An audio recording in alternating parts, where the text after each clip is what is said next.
আজকের রেমেডি আপনাদের যে কোনো রকমেরই হেয়ার ফলের সমস্যা থাকুক না কেন নিশ্চয়ই হেয়ার ফল স্টপ করবে। কারণ আজকের রেমেডিতে আছে ট্যান কারি পাতা। তো চলুন ভিডিও শুরু করা যাক।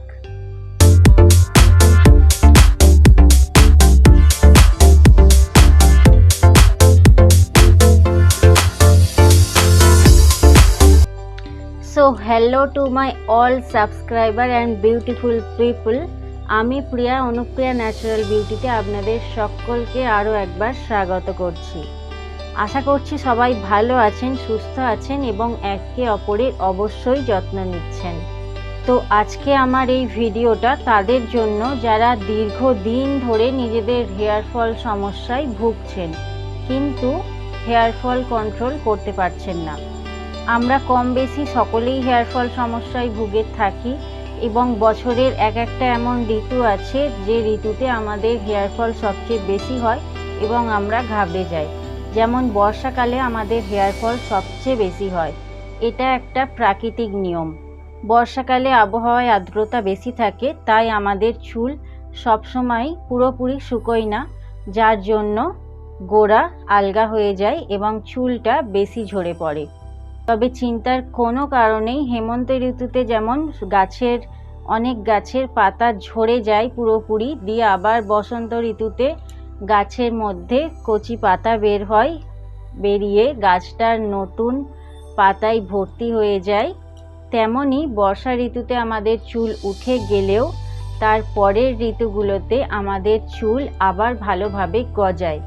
কিন্তু গজাবে তখনই যখন আপনি আপনার লাইফস্টাইলটাকে ঠিক রাখবেন, অর্থাৎ হেলদি ফুড খাবেন, জলটা ঠিকঠাক পরিমাণে খাবেন এবং শরীরকে অবশ্যই অ্যাক্টিভ রাখবেন।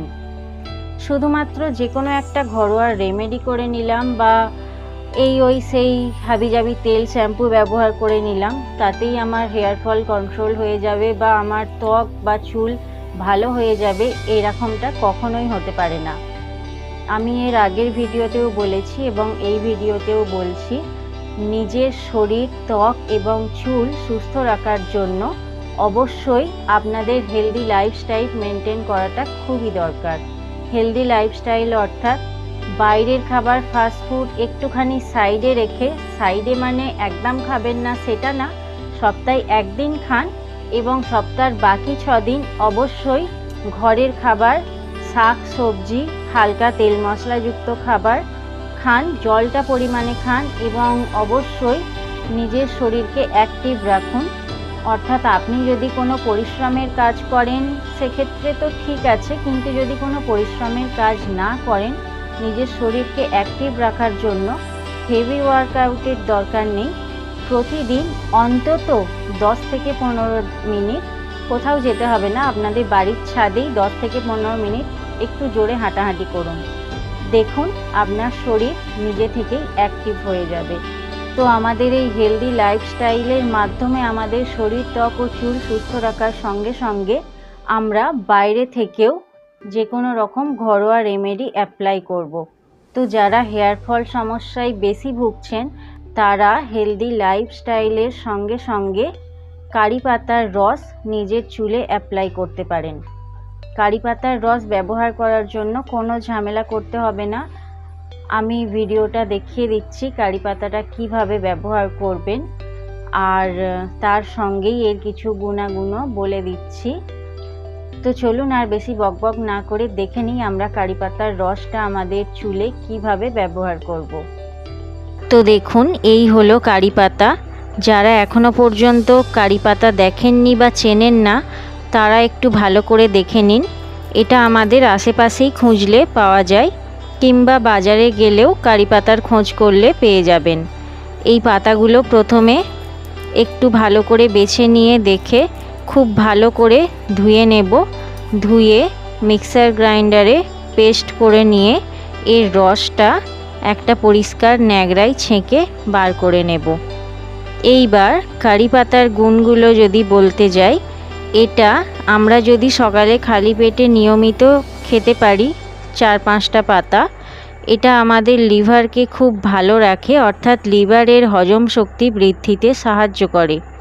কারি পাতা আমাদের ব্যাড কোলেস্টেরল অর্থাৎ এলজিএলকে কমিয়ে গুড কোলেস্টেরল অর্থাৎ এইচডিএলকে বাড়াতে সাহায্য করে। এটি আমাদের সুগারকেও নিয়ন্ত্রণে রাখে, অর্থাৎ ইনসুলিন উৎপাদনকারী যে প্যানক্রিয়েটিক কোষ থাকে সেই কোষকে কারি পাতা সুরক্ষিত করে এবং সেই কোষকে উদ্দীপিত করে, যার জন্য ইনসুলিন বেশি পরিমাণে উৎপাদিত হয় এবং রক্তে শর্করার মাত্রা কম করে। এই কারি পাতা আমাদের শরীরে জমে থাকা অতিরিক্ত কার্বোহাইড্রেট ও ফ্যাটকে ভেঙে দিতে সাহায্য করে এবং শরীরের টক্সিক উপাদানগুলিকেও দূর করে, অর্থাৎ বলা যায় এই পাতা ওজন কমাতেও সাহায্য করে। এছাড়া যে কোনো রকমের ক্ষত অর্থাৎ কাটা, ছেঁড়া বা পোড়া যে কোনো রকম ক্ষত হোক না কেন, সেই ক্ষতস্থানে কারি পাতা বেটে লাগিয়ে দিলে খুব ভালো উপকার পাওয়া যায়। এতে করে ইনফেকশনের ভয় থাকে না এবং ক্ষতস্থান তাড়াতাড়ি সেরে ওঠে। এইবার দেখুন আমি কারি পাতার রসটা চুলে এইভাবে অ্যাপ্লাই করে নিচ্ছি। চুলের ক্ষেত্রে তো কারি পাতার গুণ অতুলনীয়। চুলের বিভিন্ন রকম সমস্যা যেমন হেয়ারফল, খুশকি কম করতে সাহায্য করে এই কারি পাতা। চুলের অকালপক্কতা হতে দেয় না, নতুন চুল গজাতে সাহায্য করে। চুলের গোড়া খুব মজবুত করে, যার জন্য সহজে চুল ঝরে পড়ে না। চুল দ্রুত বৃদ্ধিতে সাহায্য করে, ফলে চুল তাড়াতাড়ি লম্বা হয়।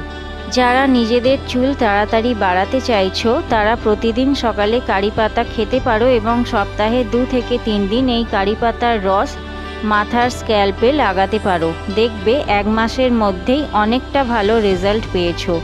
কারি পাতার তেলও ব্যবহার করতে পারো, যেটা আমি নেক্সট ভিডিওতে দিয়ে দেব। মাথার ত্বকের যে কোনো রকম ফাঙ্গাল ইনফেকশন হোক না কেন বা খুশকি থাকুক, কারি পাতার নিয়মিত ব্যবহারে এগুলো দ্রুত ভালো হয়ে যায় এবং মাথার ত্বক ভালো হয়ে নতুন চুল গজাতে সাহায্য করে। এই কারি পাতার রসটা আমি যেদিন অ্যাপ্লাই করি সেই দিনই শ্যাম্পু করি না। যদি তোমাদের এর পরের দিন বাইরে যেতে না হয় তো তোমরাও সেই দিন এটা রেখে তার পরের দিন শ্যাম্পু করে নিতে পারো। কারি পাতার রসটা ব্যবহার করলে চুলটা একটু রাফ হয়ে যায়, তাই সেদিন যদি শ্যাম্পু না করো হালকা পরিমাণ নারকেল তেল মাসাজ করে নিতে পারো। তো ভিডিওটি শেষ পর্যন্ত দেখে যদি ভালো লেগে থাকে, অবশ্যই ভালো লেগে থাকবে, আমি এত সুন্দর করে বোঝালাম, না ভালো লাগার কিছু নেই। তাই ভালো লেগে থাকলে প্লিজ লাইক, কমেন্ট, শেয়ার করতে ভুলবেন না। আর আরও এইরকম আপনাদের ত্বক, চুল এবং শরীর কিভাবে ভালো রাখতে পারেন সেই সম্বন্ধিত ভিডিও পাওয়ার জন্য আমার চ্যানেলটিকে অবশ্যই অবশ্যই অবশ্যই সাবস্ক্রাইব করুন। তো এরপর দেখা হচ্ছে নেক্সট ভিডিওতে, something magical for your skin, hair and health. তো আজকে এই পর্যন্তই, টাটা, বাই বাই, জয় হিন্দ, বন্দে মাতরম।